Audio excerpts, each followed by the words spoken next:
You won't believe it. The shocking news we just got, the blood in the house is Peiqi's. Lisa trembled upon hearing this. The police cautioned them to brace themselves, the hostage may be in bad shape. Time flew with no new clues. 50 days had passed since Peiqi's kidnapping. Lisa was interviewed by Good Morning Britain, a rare chance. The host glamorously asked Lisa, after your daughter went missing, you went against the police's advice and posted videos and did live streams on social media platforms. You had your young son appear, pleading for help. My followers just hit 100k. Maybe a sponsorship next. This left Lisa speechless. All she wanted was to find her daughter, yet the host thought Lisa was trying to tug at people's heartstrings. I heard that I took out a loan for the house and spent it all. Is this a new twist in the family debt drama? Sayoma returned to Aiton to get to the bottom of things. The shop owner was angry.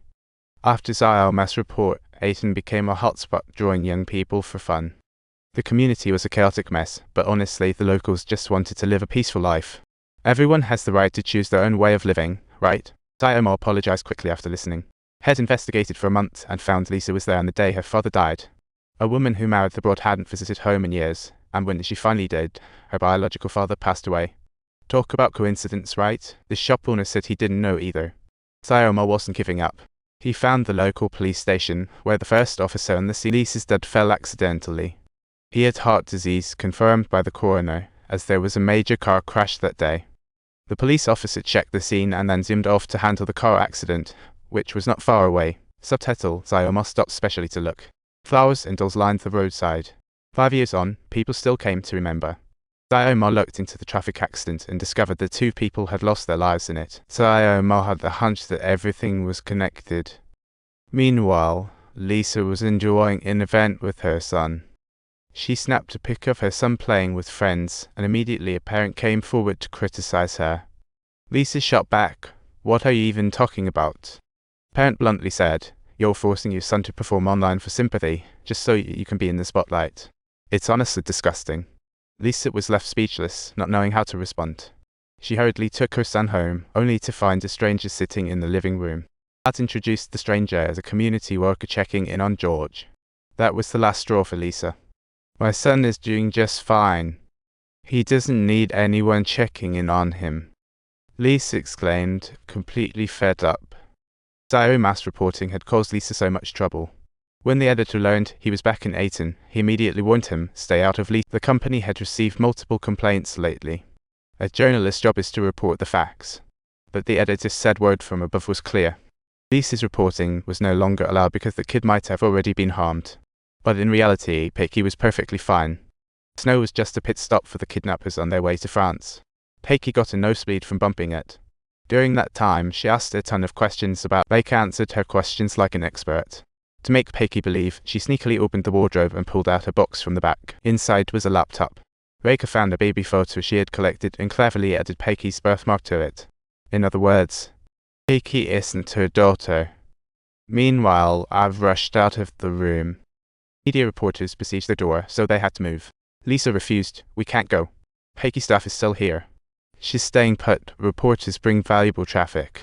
Only with attention will police keep investigating," as the couple argued.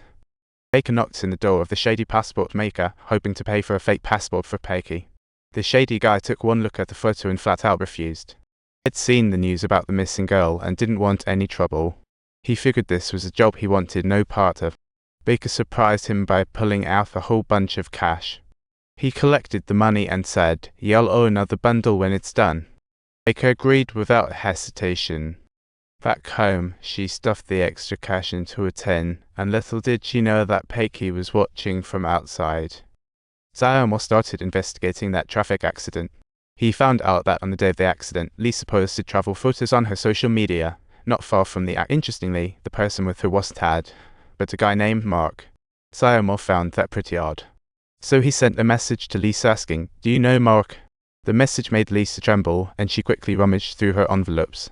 Inside were letters sent from prison. Lisa opened one at random, and the sign-off read, "Love, Mark." An hour later, Lisa met up with Sayoma. She held up her phone and asked what that message was about. Sayoma insisted, "I just want to help find Peiqi." Subtitles: Lisa shouted, "Nonsense. You are just seeking attention." Sayama, aggrieved, said if I wanted to, I would have spilled the truth about your father's death ages ago. That statement made the room go quiet. Lisa composed herself and asked Sayoma's meaning. Sayama said, 5 years ago, you were with a man named Mark. Back 18 with your daughter. That same day, your father fell down the stairs and died. And less than 10 kilometers away, there was a severe car accident. That man named Mark is now in prison.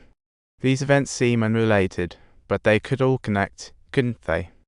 I've already contacted Mark and sent a request to see him. Night fell quickly, and Baker woke up from a deep sleep. Daughter said a thief seemed in the house. Baker told her to hide with her sister, then opened the living room door to find a man ransacking. Baker walked over, and the man looked up, cursing, "You stupid woman, how dare you trick me?" Turns out, he was the very kidnapper of Peiqi. Baker retorted, "I've already given you a lot of money." The man yelled, "You didn't say back then she wasn't your child. Now the police have issued a warrant. I need more money to disappear." Baker fumed and rushed at him, shoving him with all her might to get him out. However, she ended up being tackled to the ground. The next morning started off in this manner.